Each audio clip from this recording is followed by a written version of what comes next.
오늘 하루도 주님의 은혜가 함께하는 귀한 삶이 되시기를 바랍니다. 우리가 성경을 보면 하나님께 끊임없이 드림의 모습이 있습니다. 하나님께 드리는 것, 하나님께 헌신하는 것, 하나님께 내 삶을 드리고 물질을 드리고 시간을 드리고 마지막 나 자신까지 드리는 것, 이것이 어쩌면 신앙의 시작과 마지막인 것 같습니다. 우리가 삶을 살아가다 보면 좋은 일이 있죠. 좋은 일이 있으면 우리는 그것을 말하고 싶어 합니다. 나에게 이런 좋은 일이 있었어요. 나에게 이런 행복한 일이 있었어요. 나에게 이렇게 감사한 일이 있었습니다. 근데 이 똑같은 자랑을 하는데 어떤 사람은 그 자랑을 들으면서 사람들한테 축하를 받는 사람이 있습니다. 축하합니다. 그런데 그 자랑을 하는데 어떤 사람은 사람들에게 욕을 먹습니다. 똑같은 자랑인데 한 사람은 사람들한테 같이 축하를 받는 반면에 어떤 사람은 욕을 먹어요. 왜 그럴까? 무엇 때문일까? 평소에 자기에게 좋은 일이 있고 즐거운 일이 있을 때 나눔을 하는 사람을 보면요, 사람들한테 칭찬을 받습니다. 그리고 같이 축하를 받습니다. 왜? 그 사람의 거룩한 섬김 때문에요. 그런데 어떤 사람은 나눔 없이, 섬김 없이 혼자만 자랑합니다. 한 번은 들을 수 있죠. 두 번도 들을 수 있죠. 근데 계속 듣다 보면 사람들은 이런 마음이 생깁니다. 너 잘났다. 좋은 일이 있을 때 나눔의 삶은요, 또 다른 사람에게 기쁨이 됩니다. 저 사람 진짜 잘 됐어. 이렇게요. 우리가 신앙생활 하다 보면 우리에게 좋은 일이 있기도 합니다. 자기의 생일도 있고 기념일도 있고 즐거운 날들이 있죠. 근데 그러한 날 속에 나눔이 있으면 사람들은 함께 기뻐합니다. 그래서 하나님 앞에 제사를 드릴 때에 온전히 모든 것을 하나님께 드리는 번제도 있는 반면에 때로는 하나님께 한 부분만 드리고 그 나머지는 함께 있는 사람들과 나누게 하시는입니다. 그건 뭐냐면 하나님과의 관계도 중요하지만 사람과의 관계도 중요하기 때문이에요. 그래서 많은 교회들이 때로는 같은 점심을 하고 나눔을 하죠. 그럴 때 어떤 데는 떡도 내고 때로는 점심값을 냄을 통하여서 우리에게 이러한 좋은 일이 있었습니다. 그래서 이러한 기념일 날 우리만 기뻐하는 것이 아니라 함께 기뻐하기 원합니다. 그러면서 함께 축하를 받기도 합니다. 좋은 모습이죠. 기쁨의 모습. 과거 시골 마을들은요, 좋은 일이 있고 행복한 일이 있고 즐거운 일이 있으면요, 그것을 사람들한테 축하의 장으로 삼았습니다. 그래서 동네 사람들 누구네 집에서 무슨 좋은 일이 있답니다. 아침에 오셔서 식사를 하시랍니다. 그러면서 잔치라는 걸 합니다. 잔치는 혼자만의 기쁨이 아니라 함께 누리는 기쁨의 모습이 잔치이죠. 하나님께서 이스라엘 백성들에게 이런 명령을 합니다. 31장 2절입니다. 이스라엘 자손의 원수를 미디안에게 갚으라. 그 후에 내가 내 조상에게로 돌아가리라. 아멘. 여호와께서 모세에게 마지막 숙제를 냅니다. 그것은 미디안의 진멸입니다. 미디안 누구입니까? 민수기 25장에서 부올에서 생겼던 음란의 사건. 그래서 2만 4천 명이 죽음을 당하게 됩니다. 연병으로 인하세요. 전염병으로 인하세요. 그런 죽음을 맞이하였고 그리고 그 가운데 비느하스가 하나님의 이 거룩한 마음을 통하여서 제사장이 살인하면 안 되잖아요. 그럼에도 불구하고 하나님의 마음을 가지고 그 저주를 끊어버립니다. 놀라운 역사였죠. 그러고 나서 하나님은 미디안에 대한 심판을 명령하셨습니다. 그리고 이제 모세에게 마지막 숙제를 냅니다. 모세야, 너가 조상으로 돌아가기 전에 이스라엘 자손의 원수 미디안을 갚으라. 그리고 이 숙제를 풀고 너는 조상에게로 돌아가라. 40년의 시간 동안 모세는 이스라엘 백성들과 함께 광야에서 출애굽 여정을 지나왔습니다. 하나님께서 이제 가나안이 눈앞에 있는데 너 못 들어가 라고 말씀하셨어요. 그럴 때 육신적인 생각으로 보면 참 서운할 수도 있어요. 고생은 고생대로 시켜놓고 들어오지 말라네. 그런데 모세는 한마디도 하지 않습니다. 그 부분에 대해서는. 그리고 이스라엘을 인도할 지도자를 세워달라고 하나님께 기도를 할 뿐입니다. 육신적으로 보면 서운할 것 같은데 모세는 서운해하지 않습니다. 왜 그러냐면 더 좋은 하나님의 나라가 자기 앞에 있기 때문입니다.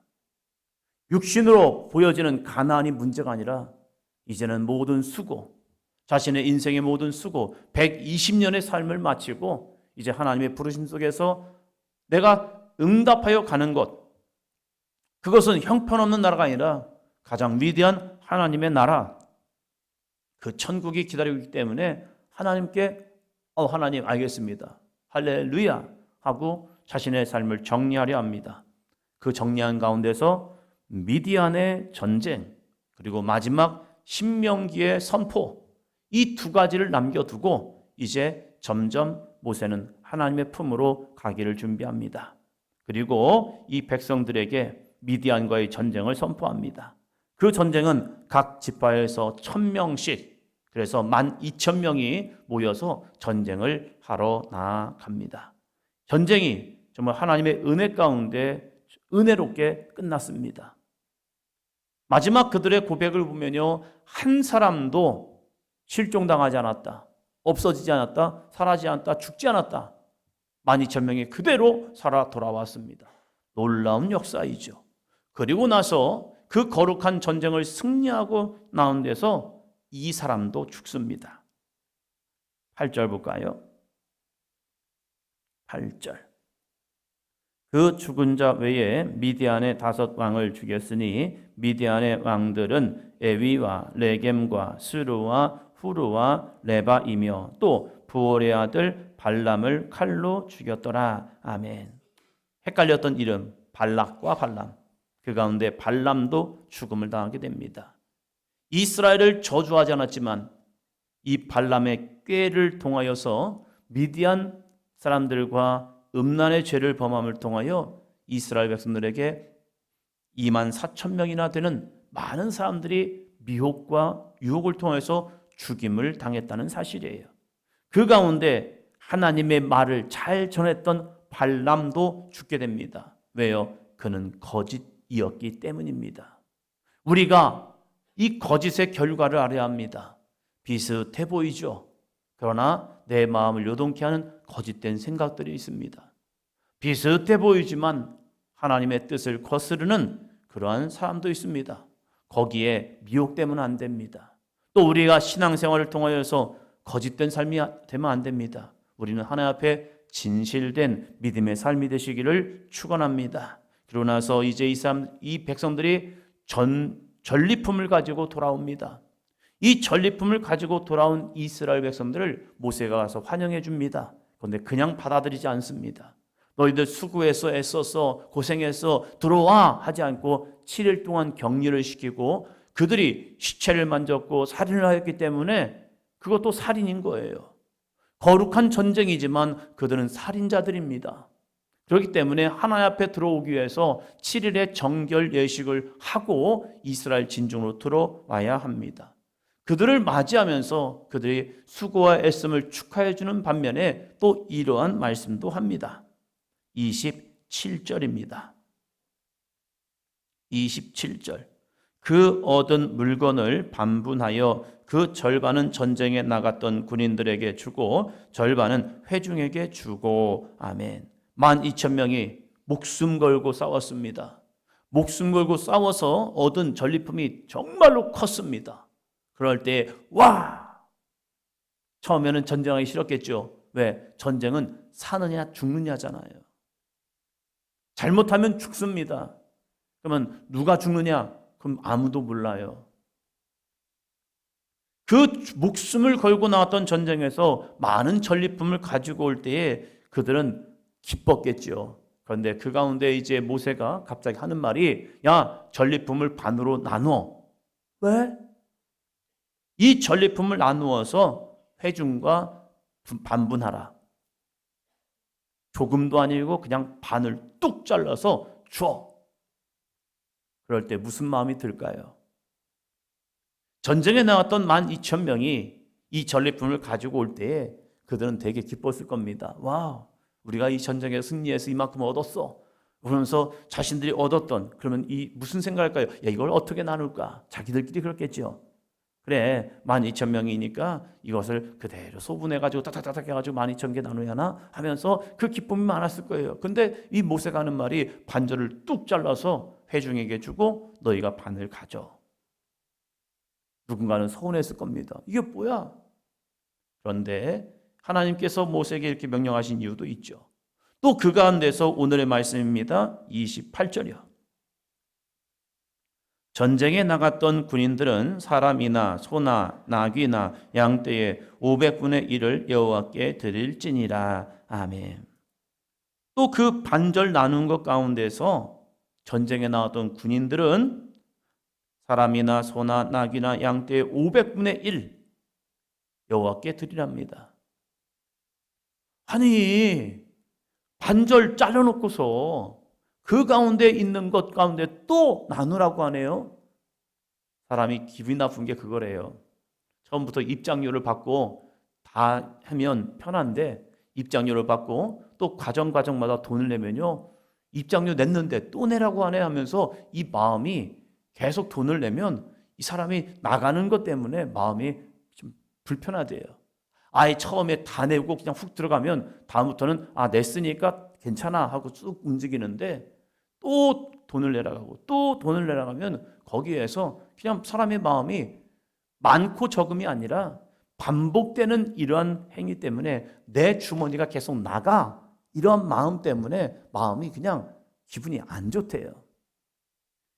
전쟁에 나왔던 사람들에게 조금씩 아니면 처음에 크게 그리고 또 나누라고 할 때 그들의 마음은 어땠을까? 그런데 왜 하나님은 이렇게 백성들과 나누고 그 나눈 것 가운데서 500분의 1을 또 회중들은 자기에게 주어졌는데 그 주어진 것 가운데 50분의 1을 레위인에게 또 줘야 합니다. 받았는데 주는 것, 누군가 이렇게 생각했을 겁니다. 거저 받았으니까 나누는 거네. 그거 괜찮죠. 근데 어떤 사람에게는요, 줘놓고 뺐네, 이런 마음도 있어요. 두 가지 마음이죠. 다시 한번 처음으로 들어가 봅니다. 전쟁, 자신들이 하는 겁니다. 그러나 자신들의 힘만으로 전쟁이 되어질까? 이걸 고민해 봐야 합니다. 우리의 삶도 마찬가지죠. 하나님께서 우리의 삶 속에서 우리에게 11조 신앙을 말씀하시고 매일 주일의 신앙 속에서 주일 헌금을 말씀하십니다. 또 감사한 일이 있으면 감사 헌금을 또 하라고 합니다. 또 절기가 되니까 절기 헌금을 하나님이 하라고 합니다. 그러니까 어떤 사람이 이렇게 말합니다. 신앙생활 하려고 하니까 돈 없으면 안 돼요. 맞아요. 돈 없으면 안 됩니다. 우리의 인생 자체가 돈이 없으면 안 돼요. 그런데 왜 이 소중한 돈을 하나님이 드리라고 할까? 왜 자신들이 수고하고 애쓴 이 전쟁 속에서 얻었던 전리품을 왜 하나님께 드려야 할까? 하나님은 이걸 원하시는 겁니다. 그들에게 있는 것을 빼앗기려 하는 것이 아니라, 그들에게 있는 것을 달라고 하는 것이 아니라, 그들의 인생 속에 하나님의 거룩한 은혜가 없더라면 너희는 존재하지 못해. 이 전쟁은 너희가 하는 것 같지만 하나님의 권능의 손, 하나님의 능력의 손이 함께하지 않으면 너희는 전쟁에 이길 수가 없는 거야. 너희의 지금까지 살아온 모든 것은 하나님의 은혜일 뿐이다. 과거 어른들은 이제 속회별로 특송을 하고 뭐 시키면요 301장을 참 많이 했던 것 같아요. 시골에서 자라면서 이제 연세들이 올라오면서 이제 할머니들이 거의 속회 이제에서 특송하십시오 해서 특송을 하면요 거의 대부분이 지금까지 지내온 것, 톤도 비슷해요. 할머니들, 이 할머니들이 지금까지 지내온 것이 주님의 은혜입니다 하면서 찬양을 쭉 합니다. 어렸을 때는 맨날 저것만 하셔 이렇게 들려듣는데 시간이 지나면서 이제 삶을 살아오다 보니까 되돌아보면 모든 게 주님의 은혜라는 사실이에요. 그래, 지금까지 지내온 것이 주님의 은혜야. 근데 그 은혜를 말로만 하지 말고 하나님의 은혜임을 고백한다면 하나님은 끊임없이 말하는 것은 나에게 바쳐라, 나에게 드려라. 이것이 하나님의 은혜 속에 감사하는 백성들의 자세라는 겁니다. 그래서 전리품을 나누고 그 나눈 전리품 가운데서 500분의 1, 50분의 1을 레위인에게 주고 하나님께 바침을 통해서 이 고백을 하라는 겁니다. 따라합니다. 하나님께서 하셨습니다.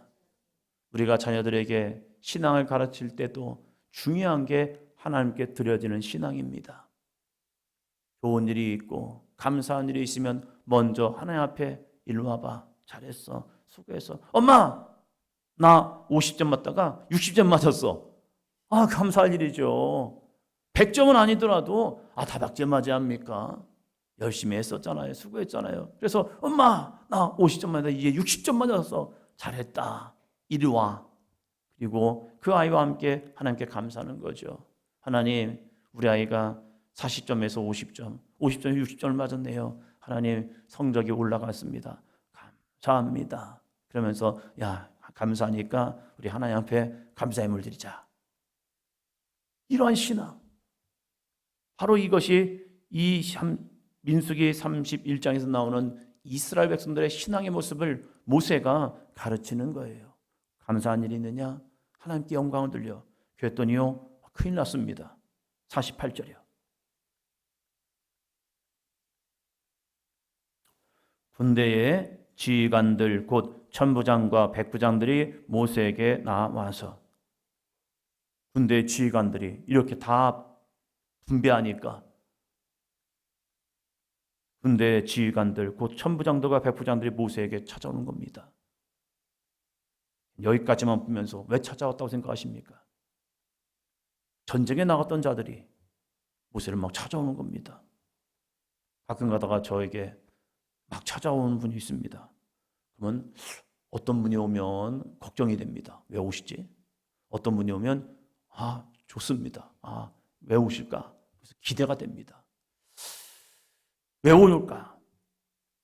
처음에 그냥 쭉 성경을 읽어가면서 48절 읽을 때 이들이 왜 오지? 이 생각이 들었어요. 왜 찾아올까? 왜 올까? 49절이요. 모세에게 말하되 당신의 종들이 이끈 군인을 계수한즉 우리 중 한 사람도 충나지 아니하였기로. 당신의 종들이 이끈 군대를 계수한즉 한 사람도 충나지 않았습니다. 한 사람도 죽지 않았습니다. 그래서 어쩌라고? 50절이요. 우리 각 사람이 받은 바 금패물 곧 발목걸이, 손목걸이, 인장반지, 귀걸이, 목걸이 등을 여호와께 헌금으로 우리의 생명을 위하여 여호와 앞에 속죄하려고 가져왔나이다. 아멘. 자신들이 전쟁을 하면서 취했던 금, 은, 폐물들, 이러한 폐물들을 전쟁을 하면서 그 사람들이 차고 있던 것들, 갖고 있던 것들을 싹 자기들이 주머니에 넣었던 거죠. 그리고 와서 이제 가축과 사람은 하나님 앞에 이렇게 드렸지만 자신들이 개인적으로 취했던 것들 가운데서 자신들이 명수를 세보니까 한 사람도 충나지 않았네. 그러니까 자신들이 고백하는 거죠. 이게 하나님의 은혜였구나. 그 하나님의 은혜로 끝나지 아니하고 자신들이 가졌던 거기 가운데서 이들이 회의를 했겠죠. 우리가 이걸 세보니까 진짜 하나님의 은혜입니다. 이 하나님의 은혜를 우리가 어떻게 고백할까요? 그냥 끝내지 말고 우리 하나님 앞에 감사합시다.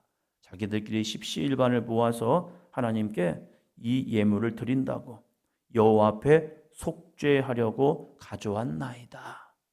이 믿음으로 드렸다는 거예요. 그랬더니 그 합이 엄청납니다. 16,750세길이었다. 귀한 것, 많은 것, 값진 것을 하나님께 드립니다. 이것이 신앙 생활입니다. 우리들의 삶 속에서도 이 귀한 은혜만을 주님 앞에 말로만 고백하는 것이 아니라 삶으로 드림을 통하여 하나님께는 영광이요 많은 사람에게는 기쁨을 함께 나누는 저와 여러분이 되기를 축원합니다.